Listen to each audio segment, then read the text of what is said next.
it has a great deal more color Mhm. in it.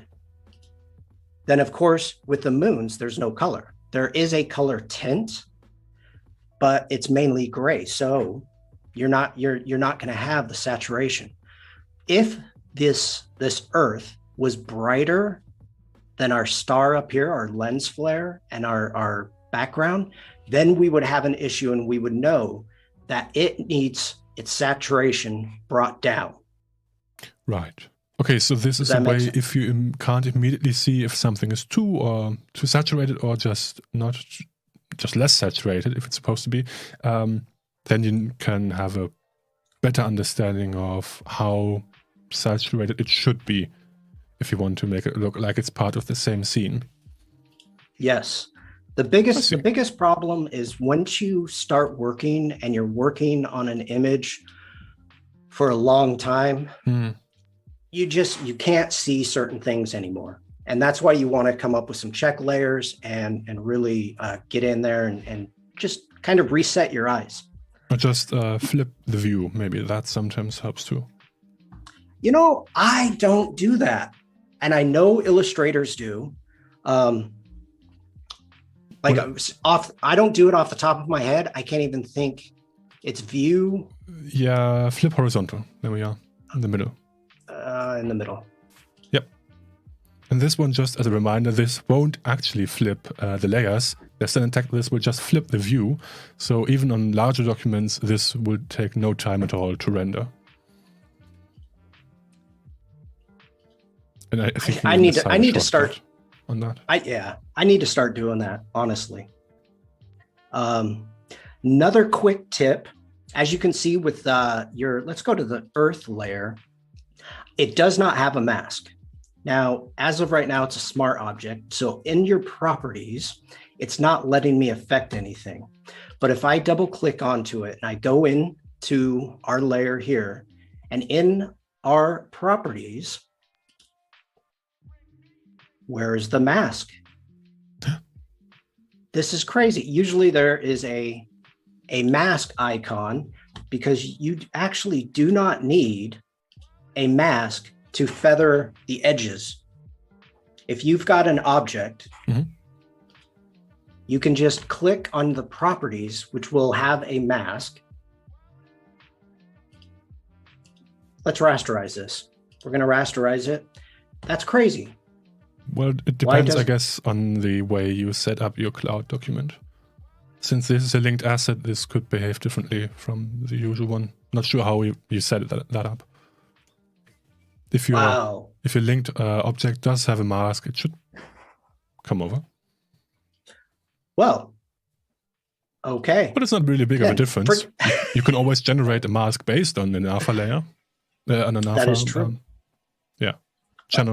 Alpha channel. There we are. Well, yeah, I could go into a channel. Okay, hold on. Command D. Just what you did was right. Just command click. There you are. That's it. Okay. See, easy. Yeah. Breathe, Sean. Breathe.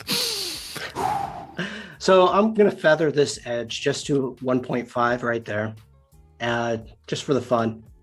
Now let's get some shadows going here. So above our coloring curve, I'm going to make another curve, and this has just been too much fun. Some nice drop shadows. Oh, like that. Lens flares, drop shadows, bevel and emboss. There we are. You've been watching my streams. I'm going to click on the mask, hit Command I. I'm going to hit Command J.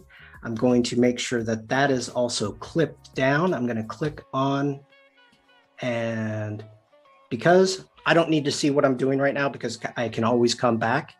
And let's do some brushing. Usually I would use my Wacom, and I need to paint with white. So I'm going to hit X.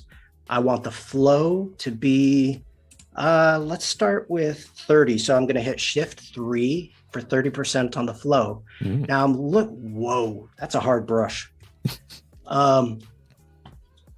Hit a soft brush. And I noticed I had some funky stuff happening there. So I'm going to go into our brushes settings and check. Okay, our spacing is set at 25. If you bring it down to 0 to eliminate any type of spacing, sometimes that slows down Photoshop. Mm-hmm. So if you leave it at 1 or 2%, it'll eliminate that that setting. But just so you know, if you have brushes that have a low hardness, then if you decrease the spacing, brushes will appear to have a harder edge than if you increase the spacing. Ooh, good tip. Because it's essentially painting many times over the same pixel, so it looks like it's harder, but it actually isn't. And like if you ever have these issues where you can see the individual brush stamps, so you have like, if you're drawing a straight line and you have this sort of wavy edge to the line, you might just want to decrease the spacing. Just the way Sean did right now. And where is the light source for those shadows, Christine asks. Okay, so this is what is interesting about this composite. Mm-hmm. It is absolutely totally wrong. This lens flare, I am choosing that to use as a lens source. Mm-hmm. So I have added it. Now, normally, if you see like this airplane going in front of the moon, and you're seeing a full moon, that means the light source is from behind you, making the full moon. Yeah. So right now we have 2 light sources, and which is wrong. And personally, I don't care because this is a fantasy composite. So I'm using the lens flare as the main light source to light and colorize everything in this composite, but that is wrong. But it doesn't matter, since we're in space. Oh, I love this. Okay, so I am painting a little bit of color here, and let's take it down to color. And this is way too much. So Command Z, we're going to take a blending mode back down to color, and just going to add just a couple clicks, and then we're going to bring the opacity down. Okay, now normally at this time also, I would paint the edges. I know I would paint the edges of the window to give some more shadows and some more highlights and colorize it. I know we're coming to the end. We still have a bit of time. No pressure. Yeah, but let's do some finishing work here. So the tip that you showed, was it? I think it was you that showed about doing the average, or was it Tony? That was Tony. That was Tony. I'd never heard of that before. Yeah, this is a great way to tie the whole image together. Something usually I don't use because you tend to get a bit of flat color sometimes. And also if you have a really colorful image, it won't help you because essentially you're just adding a gray overlay if the average is just gray. But for this one, since you have a lot of reds and a lot of blues, could be a really great way to tie it all together. Yeah, so let's go ahead and try this. So I'm going to hit Command Option Shift E.